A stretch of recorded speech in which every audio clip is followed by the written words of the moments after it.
नमस्कार दोस्तों, मेरा नाम है नीलम। वेलकम बैक टू मॉम की डायरी। दोस्तों, आज हम बात करने वाले हैं कि हमारे छोटे छोटे बच्चे अक्सर छोटी छोटी बातों के लिए क्यों रोते हैं, क्यों चिल्लाते हैं, क्यों ऐसा बर्ताव बार बार करते हैं। जब बच्चा रोता है तो पेरेंट अपने आप को बहुत ही हेल्पलेस महसूस करता है। उसे समझ नहीं आता कि मुझे क्या करना चाहिए इस रोते हुए बच्चे को चुप कराने के लिए। कई बार तो कारण हमारे सामने होता है, लेकिन कई बार हमें कारण का पता ही नहीं होता है। बच्चा बिना किसी कारण के हमें लगता है कि रो रहा है और चिल्ला रहा है। तो पेरेंट्स अलग अलग तरीके से रिस्पॉन्ड करते हैं। कुछ पेरेंट बच्चे पे गुस्सा करते हैं और उसे गुस्सा दिखा के चुप कराने की कोशिश करते हैं। कुछ लोग बहुत फ्रस्ट्रेट हो जाते हैं और ऐसे में बच्चे को वैसे ही छोड़ के चले जाते हैं। या कुछ पेरेंट्स आराम से बैठ के उससे पूछने की कोशिश करते हैं। तो सभी का रिस्पॉन्स अलग अलग होता है, लेकिन ये रोना पूरा एपिसोड किसी को भी अच्छा नहीं लगता है और उन्हें समझ नहीं आता है कि इसे डील कैसे करें। तो इस वीडियो में मैं यही बताने वाली हूँ कि अगर आपका बच्चा भी बार बार स्मॉल स्मॉल थिंग्स पे रोता है तो आपको क्या करने की ज़रूरत है, इसे किस तरीके से अप्रोच करने की ज़रूरत है। तो चलिए, let's get started with the video. सबसे पहले तो हमें एज अ पेरेंट अपना परसेप्शन यानी अपना नज़रिया बदलने की ज़रूरत है। ये जो पूरा एपिसोड है जिसमें बच्चा रोता है, चिल्लाता है, तो इसके प्रति हमारा नज़रिया क्या होता है। नॉर्मल पेरेंट ये सोचते हैं कि शायद ये बच्चा मुझे परेशान करने के लिए ऐसा कर रहा है, तो हम लोग इसे बहुत पर्सनली लेते हैं और हम सिर्फ यहाँ पे अपने बारे में सोच रहे हैं कि ये मुझे परेशान करने के लिए ऐसा कर रहा है। लेकिन यही नज़रिया चेंज करना है। नज़रिया ये होना चाहिए कि मुझे परेशान करने के लिए बच्चा नहीं रो रहा है, ये बच्चा इसलिए रो रहा है क्योंकि इसकी कुछ प्रॉब्लम्स हैं, कुछ चीज़ों से ये परेशान है और अपनी परेशानी को एक्सप्रेस कर रहा है, इसीलिए ये रो रहा है। तो हम भी कभी भी किसी और को परेशान करने के लिए नहीं रोते हैं। एज अ एडल्ट्स हम भी सिर्फ तभी रोते हैं जब हमारी कुछ परेशानियाँ होती हैं, कुछ इतने स्ट्रॉन्ग इमोशंस होते हैं जो हैंडल नहीं हो पा रहे हैं और उसके लिए रोना चिल्लाना कई बार ज़रूरी हो जाता है। तो ये एक नॉर्मल ह्यूमन बिहेवियर है, वही चीज़ बच्चा भी कर रहा है। तो सबसे पहले तो परसेप्शन चेंज करिए कि बच्चा आपको परेशान करने के लिए नहीं रो रहा है। उसकी खुद की कुछ अंडरनीथ प्रॉब्लम्स हैं, उसके मन में, उसके दिमाग में बहुत कुछ चल रहा है जिसे वो लैंग्वेज के द्वारा एक्सप्रेस ना करके रोने के द्वारा, चिल्लाने के द्वारा एक्सप्रेस कर रहा है।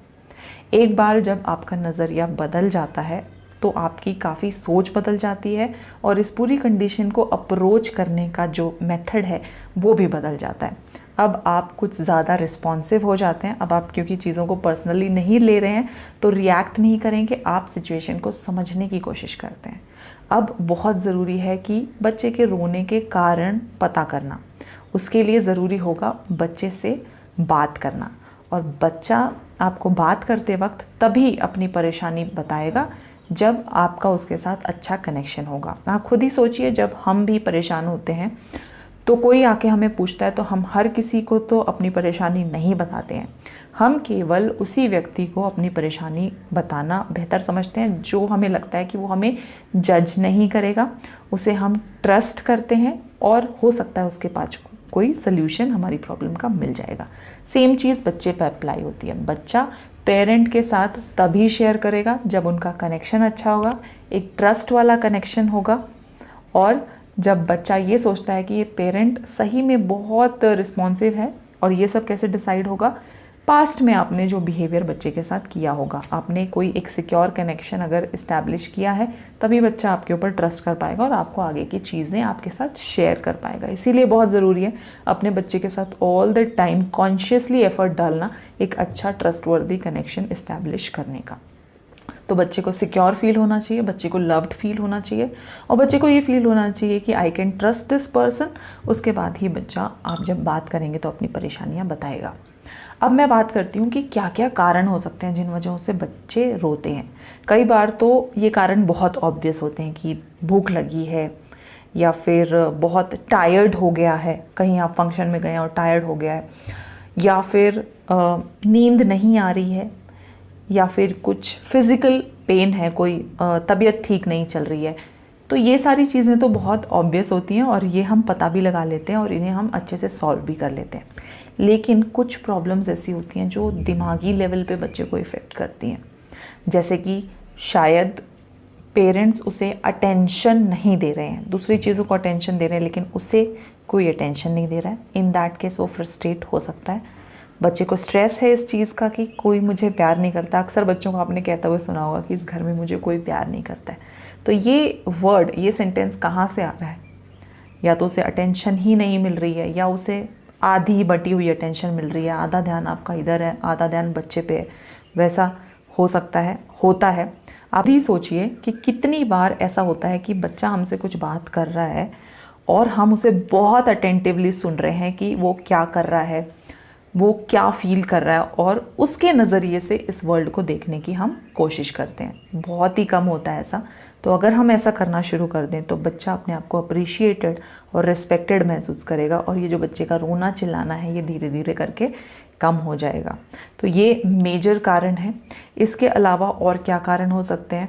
शायद पेरेंट्स के साथ उसे इनफ टाइम नहीं मिल रहा है, वो अपने मन की बातें नहीं कर पा रहा है, पेरेंट्स अच्छे से बच्चे के साथ कम्युनिकेशन इस्टेब्लिश नहीं कर पाए हैं, या फिर और भी बहुत सिंपल सी चीज़ें हो सकती हैं, जैसे कि जो आप बच्चे को करवाना चाहते हैं वो बच्चा नहीं करना चाहता है। फॉर एग्जांपल, आप चाहते हैं कि वो अभी पढ़े, वो अभी लिखे, वो अभी स्पोर्ट्स करे, वो मैनर्स को फॉलो करे, तो तरीके के आप रूल्स जो डाल रहे हैं उसके ऊपर वो सब नहीं करना चाहता है। यहाँ पे मैं ये नहीं कह रही हूँ कि फिर वो रूल्स आपको ऑल टुगेदर हटा देने हैं, क्योंकि ऐसे में बच्चा ये भी फील करेगा कि मेरे रोने से मेरा रोना हमेशा काम कर जाता है, मैं रोता हूँ और मेरी पढ़ाई का मना हो जाता है। तो ऐसा नहीं करना है, लेकिन बच्चे के सामने रूल्स भी रखने हैं, लेकिन वो रूल्स ऐसे होने चाहिए कि बच्चा उन्हें फॉलो कर पाए। ऐसा नहीं कि 30 मिनट्स तुम लगातार पढ़ोगे। हाँ, आप ऐसा कर सकते हो कि 10 मिनट्स की हम एक शॉर्ट क्लास करते हैं, उसके बाद तुम खेल सकते हो।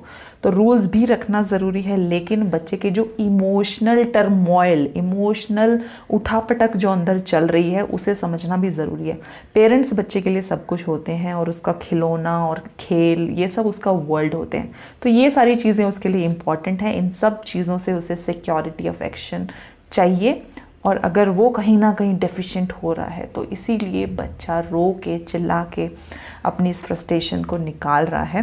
तो as a parent we need to talk to our children, और बात करने के लिए ट्रस्ट ज़रूरी है, अफेक्शन ज़रूरी है, बच्चे को सिक्योर महसूस होना ज़रूरी है। इसी के लिए एक अच्छा पेरेंट चाइल्ड कनेक्शन होना ज़रूरी है।